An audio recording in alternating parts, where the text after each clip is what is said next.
Okay, so what's up with Japan's fascination with slaves?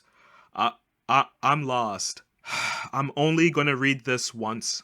Kimi Janakya Dame na Dorei shoujo by Makito Aomi is an unoffending, fun reverse isekai that started in Magazine Pocket earlier this year. I don't really agree with the translated title for this series, so I'm gonna take the liberty to call it Girl, You're My Slave. In Girl, almost everything you'd expect from a reverse isekai happens. Hiroto Takasaki is a bookworm high schooler who lives by himself for many reasons and keeps to himself, choosing to spend his spare time studying to become a doctor.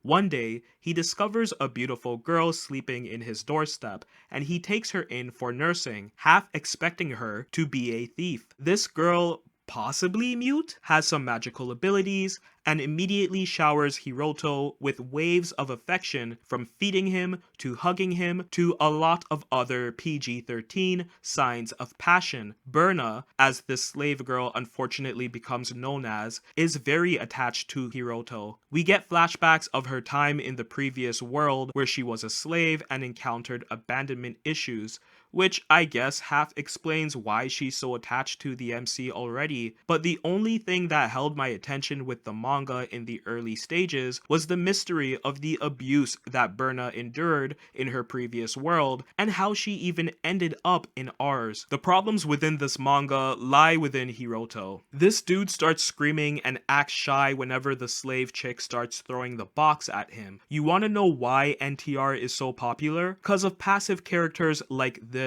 It's hard to stick with this manga when all the virgin MC does is shout more than Asta. Berna, however, keeps developing, and when she starts going to school with the rest of the crew, she attains her voice, and the manga starts to develop in an interesting way. There really is no reason for this to be a reverse isekai with a slave motif, aside from the fetish, but hey, you know what? It is what it is.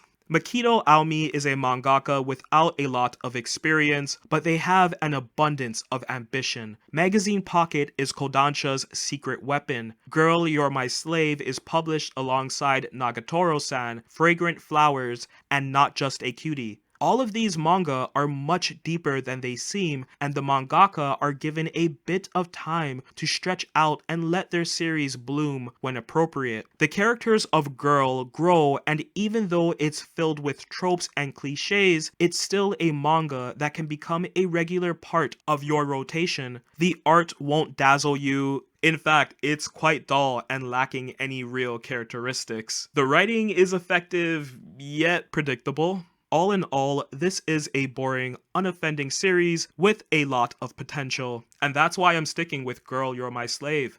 I see something here, and I'm very interested to see in what direction the mangaka goes. 4 out of 10.